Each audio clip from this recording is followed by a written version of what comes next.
Monsieur le Président, que le dossier que la Cour a n'est pas en état d'être jugé. Et je répète, le dossier que vous avez n'est pas en état d'être jugé. Et je le dis parce que j'ai pris part aux procès qui ont été toujours organisés dans notre pays en 1980. C'est un rappel historique que je fais. Ce n'est pas la première fois que la justice centrafricaine a à juger des affaires criminelles. En 1980, après la chute de Bokassa, une commission d'enquête avait été mise en place, présidée par des magistrats. Lorsque cette commission d'enquête avait fini son travail, le ministère public avait ouvert une information, un juge d'instruction a été saisi du dossier en 1980. Et l'instruction a garanti les droits de la défense.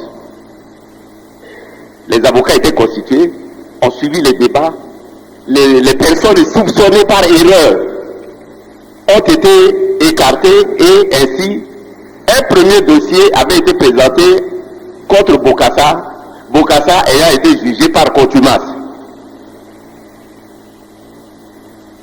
La procédure que vous avez aujourd'hui, je ne voudrais pas, j'ai beaucoup de respect pour des collègues parce que je suis magistrat de carrière, 12 ans de métier de magistrat et 25 ans de profession d'avocat.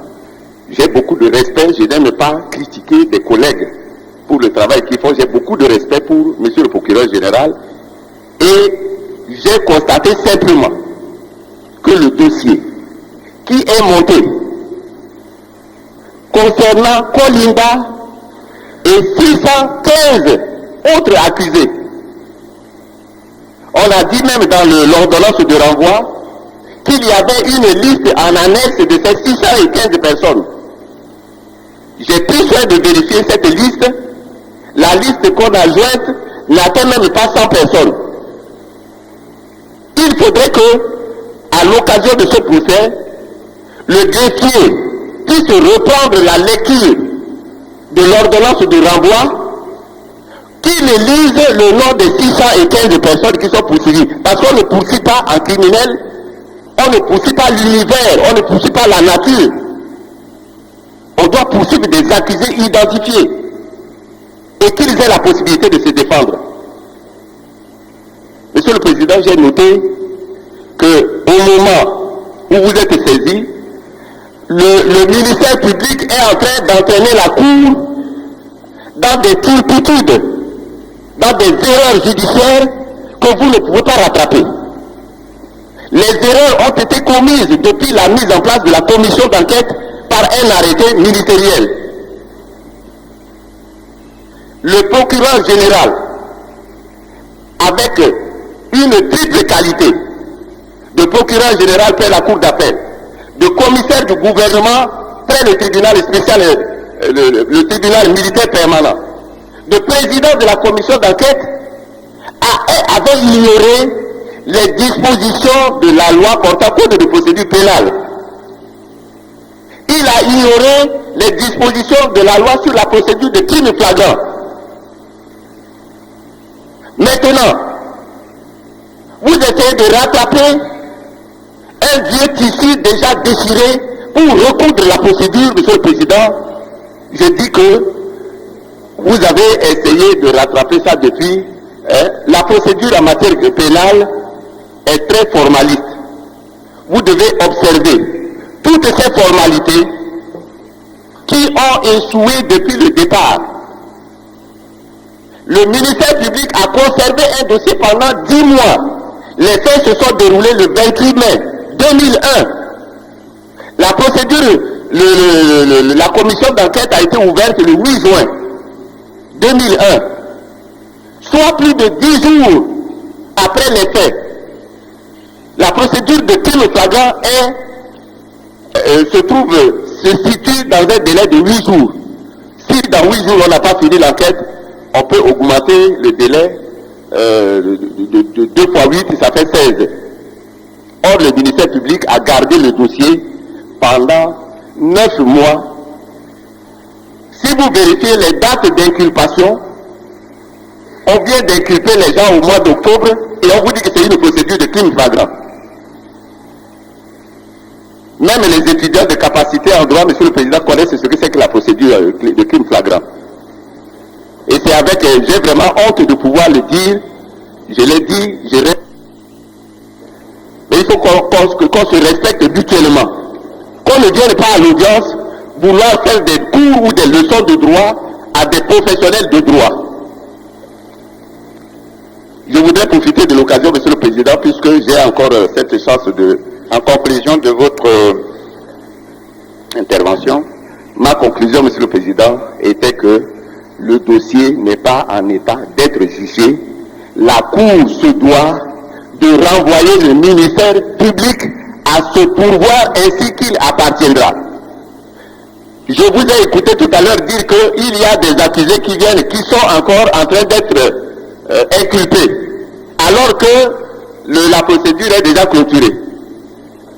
Il s'agit d'une affaire très grave qui, le chef de l'État a risqué sa vie. On ne fait pas on n'est pas des journalistes, nous sommes des juristes. Bien.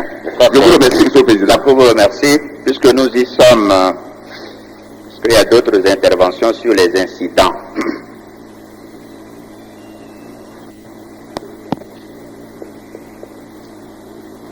Monsieur le Président. Monsieur le procureur général, je pense que si vous prenez votre temps d'intervenir après les observations, je crois, et les demandes peut-être de la défense, cela vous permettra peut-être de répondre à toutes les questions qui vont, à toutes les demandes qui vont être peut-être posées. Sauf si vous voulez intervenir immédiatement après l'intervention de Maître Zokoezo sur un point précis. Oui, parce que moi je pensais qu'il y avait un incident qui avait été soulevé le vendredi dernier et que la Cour a donné sa réponse puisque Maître Zokoezo est intervenu dans le même sens par rapport à la demande par lui formulée en date du 15. Je pensais qu'on allait purger la question des demandes formulées par Maître Zokoezo avant d'entendre les demandes les plus sérieuses qui peuvent intervenir. Donc c'est la raison pour laquelle je voulais vraiment en 2 mots, si la Cour me permet, de donner une petite réponse à Maître Zokoezo afin que je sois disposé à entendre des demandes plus sérieuses sur le point de la Cour. Je donne la parole alors. Non, Monsieur le Président, je voudrais très sincèrement dire ceci. Et je demande que cela soit entendu par tous les contradicteurs. Quand on introduit une instance en justice, il faut accepter qu'on soit à mesure de perdre ou de gagner. Ce sont les principes qui gouvernent les actions en justice. Et vendredi dernier, Maître Zokoezo a introduit une instance en justice, in limine litis, vous demandant de disjoindre certains accusés de la procédure. Nous avons demandé à l'époque que nous allions nous préparer pour y donner une réponse. Mais heureusement, la vigilance de la Cour a constaté que nous avions 2 arrêts. Un arrêt purgeant les oppositions et un arrêt de la chambre d'accusation renvoyant les accusés devant votre cour. Et ce dernier arrêt du 10 janvier couvrait tous les incidents de procédure, toutes les nullités et renvoyait tout le monde devant votre cour. Et on a constaté que ce dernier arrêt contenait bien le nom des accusés qui sont défendus par Maître Zokoezo. Donc nous avons conclu en ce sens en disant que la demande de Maître Zokoezo était mal fondée et qu'il fallait la rejeter. Votre cour en a donné acte au ministère public et cette demande a été rejetée. L'honnêteté de la profession permet que quand on a perdu, comme Maître Zokoezo l'a perdu, il doit se résigner s'asseoir à sa place, donner acte à la Cour de ce qu'il prend sur lui d'avoir perdu le premier coup qu'il a lancé. C'est plus honnête, c'est plus professionnel, c'est plus digne. Mais nous avons vu que après cette demande qui a été rejetée, Maître Zokwezo s'en est allé à soulever d'autres questions qui n'ont rien à voir. Alors j'ai écouté le procès Bokassa. C'est vrai que ce procès Bokassa reste un souvenir pour beaucoup de gens. Est-ce que ça veut dire que les accusés que nous avons aujourd'hui sont des dictateurs et qu'à chaque fois que nous avons à examiner devant votre cour, on se réfère à ce procès Bokassa? J'ai entendu Maître Zokwezo dire que lui, il respectait la magistrature parce qu'il avait 12 ans de carrière dans la magistrature. J'informe Maître Zokwezo que j'ai 20 ans de carrière dans la magistrature. Maître Zokwezo prétend que nous n'avons commis que des erreurs de procédure, que la commission d'enquête n'a rien fait, c'était des gens non professionnels qui ont fait un travail. Monsieur le Président, Monsieur de la Cour, je refuse de comprendre que Maître Zokwezo prend des hauts magistrats qui ont une expérience dans la carrière et qui ont étudié ce dossier et qui ont examiné ce dossier en chambre d'accusation et renvoyé les accusés devant votre cour. Et donc je refuse de répondre parce que je ne peux pas imaginer que à un instant quelqu'un pense que lui il connaît et que les autres ne connaissent pas et que nous sommes ici rassemblés comme des animaux à venir recueillir la sagesse auprès d'un avocat. Moi je pense que le débat ne devait pas prendre cette tournure. Je n'ai pas cité son nom. On soulève des problèmes de droit. Article 198, les exceptions doivent être soulevées. Il appartient au président de répondre. Je m'excuse, Monsieur le Président, de pouvoir intervenir. Mais il a transposé le procès entre lui et Maître Zokwezo. Ce n'est pas mon procès. Il ne faut pas qu'au début déjà de cette audience, nous commençons avec des dérapages. Nous avons peut-être plusieurs jours, plusieurs semaines et même 1 à 2 mois si effectivement les débats devront être menés dans cette affaire. Par conséquent, je crois que si on doit aller loin, ménageons un peu notre force. Bien, je pense que si le procureur général a fini, oui, je suis en train de finir. C'est la raison pour laquelle je voudrais vraiment, avec tout le respect que je dois à votre cour, vous demander très sincèrement que j'ai écouté des avocats venir ici dire le procureur général avec l'équipe, il est procureur général, il est président du je ne sais pas quoi. On n'est pas venu ici faire le procès du procureur général. Le procureur général n'a pas fait de coup d'État dans ce pays. Le procureur général n'est pas un putschiste. Donc on n'est pas venu pour juger le procureur général. On est venu pour exposer des faits et la Cour apprécie.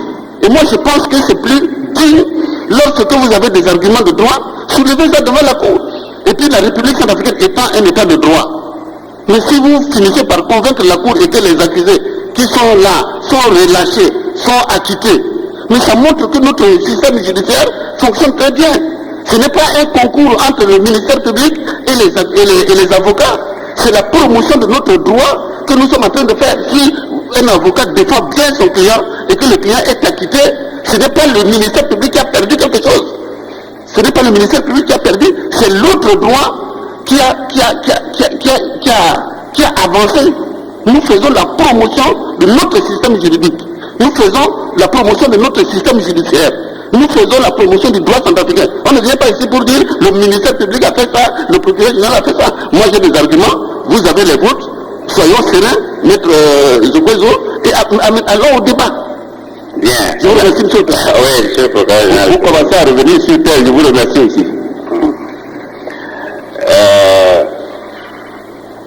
Ce que le président tient à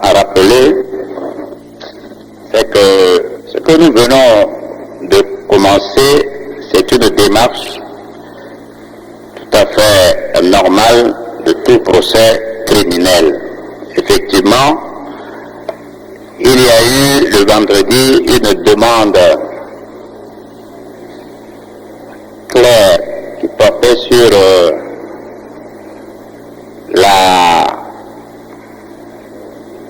demande de délai pour consulter le dossier parce que, compte tenu des difficultés des uns et des autres, la défense n'avait pas pu accéder à toutes les pièces du dossier pour tous les accusés qui sont traduits devant cette cour criminelle. Et cette demande étant fondée, la cour avait accordé un délai pour satisfaire à cette exigence et nous nous retrouvons aujourd'hui, mercredi 20, pour aborder maintenant l'examen du dossier. Tant que les débats ne sont pas ouverts, effectivement, les partis ont le droit de soulever certains problèmes qui concernent la procédure elle-même. Et nous appelons cela des incidents contentieux qui doivent être purgés au préalable, même si nous avons déjà donné lecture de l'arrêt de renvoi en cour criminelle. Et s'il y a des demandes, s'il y a des observations ou des critiques concernant la procédure que nous avons à examiner, la Cour seule est là pour trancher ces incidents. Et si la Cour répond à tous les problèmes qui seront soulevés, et si la Cour dit que cette affaire peut être examinée au fond, il n'y a que la Cour seule qui doit fixer toutes les parties dans cette affaire. C'est pour cela que si Maître Zokwaizo est intervenu et que le procureur général également a fait connaître son point de vue par rapport aux problèmes soulevés par la défense, Maître Tiangaye a déjà demandé la parole, la Cour lui donne la parole pour son intervention. Monsieur le Président, je voudrais très succinctement vous dire que la défense, bien entendu, à l'audience du vendredi, avait demandé le report et vous avez, dans votre sagesse habituelle, accédé à cette demande et nous vous remercions pour cela. Après examen du dossier, la défense estime que, comme vous l'avez souligné, des exceptions à soulever devant votre cour. Il s'agit d'exceptions. Il s'agit d'abord d'une exception d'inconstitutionnalité. Nous soulèverons des exceptions d'inconstitutionnalité, des exceptions préjudicielles, des exceptions d'incompétence et des exceptions de nullité. Voilà les exceptions que la défense des accusés entend soulever devant votre auguste cour. Messieurs les jurés, je dois ici d'abord réitérer ce qu'avaient déjà dit mes autres confrères à l'audience du 15 février 2002. À savoir que les délais qui nous ont été impartis pour avoir le dossier, le photocopier, l'étudier et discuter avec nos clients est particulièrement court et la brièveté même de ce délai est une atteinte grave aux droits de la défense. Comme vous pourrez le voir, Monsieur le Président, le dossier comporte près de 2000 pages. Et ce même dossier, il doit passer d'avocat à avocat. Et moi qui vous parle, Monsieur le Président, je n'ai pu photocopier toutes les pièces que ce matin. En plus de cela, je n'ai pas encore photocopié les pièces de procédure, à savoir les procès-verbaux d'interrogatoire de crimes flagrants et les décisions de renvoi devant la Cour criminelle. Vous avez bien voulu, Monsieur le Président, nous donner un délai supplémentaire de 2 jours ouvrables, mais il va de soi que ces 2 jours ouvrables sont nettement insuffisant.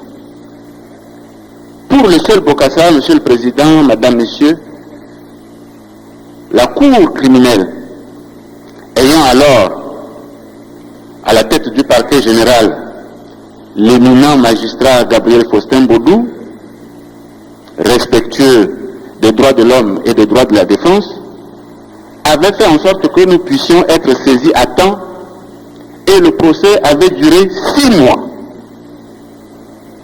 Puisque chacun de nous se fait un point d'honneur d'être, n'est-ce pas, régulièrement informé de ce qui se passe dans le monde, chacun de nous sait qu'il y a un procès qui est actuellement ouvert à La Haye contre l'ex-président de Yougoslavie, M. Milosevic, et que ce procès est prévu pour durer 2 ans. Ici, Monsieur le Président, nous avons près de 700 accusés. Et l'on nous donne 1 mois pour juger toutes ces personnes qui, faut-il le rappeler, encourent la peine de mort. Je crois, Monsieur le Président, Madame, Messieurs, que ce n'est pas la procédure qu'il appartient de se faire violence pour entrer dans le moule illégal des décisions du ministère de la Justice et de Monsieur le Procureur Général, mais c'est à eux, c'est à leur décision de se faire violence pour respecter la procédure légale prévue par la loi. Ceci dit, Monsieur le Président, Madame, Messieurs, comme l'a dit tout à l'heure mon excellent confrère Tiangay, le bâtonnier Tiangay, la défense a plusieurs exceptions à soulever. Je parlerai de certaines autres, peut-être en totalité, peut-être en partie. D'autres confrères pourront venir compléter, n'est-ce pas, ces exceptions. Monsieur le Président, Madame, Messieurs, nous sommes un pays qui se veut un pays de droit. Dans un pays de droit, la première des choses, c'est de respecter la loi.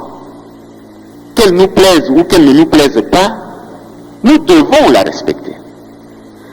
Et nous avons dans ce pays, Monsieur le Président, une constitution. Cette constitution dit que l'Assemblée nationale est seule compétente pour statuer sur tout ce qui concerne la procédure pénale. L'Assemblée nationale. Or, comme vous le savez, après la tentative de coup d'État du 28 mai 2001, Monsieur le ministre de la Justice a pris la liberté de mettre en place un nouvel organe de procédure qu'il a dénommé Commission mixte d'enquête judiciaire. Cette commission mixte d'enquête judiciaire, il a fait présider par la même personne qui se trouve à ma gauche, mais cette personne a plusieurs qualités. Il est procureur général près la cour d'appel, il est commissaire du gouvernement près le tribunal militaire permanent, et il était donc président de ce nouvel organe de procédure pénale appelé commission mixte d'enquête judiciaire. Il était président de cette commission en sa qualité, et c'est précisé dans l'arrêté, de commissaire du gouvernement près le tribunal militaire permanent.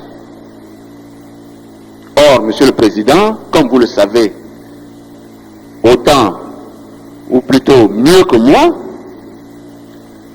le commissaire du gouvernement près le tribunal militaire permanent n'a aucune compétence, mais strictement aucune compétence, pour diligenter une procédure de crime en matière de droit commun.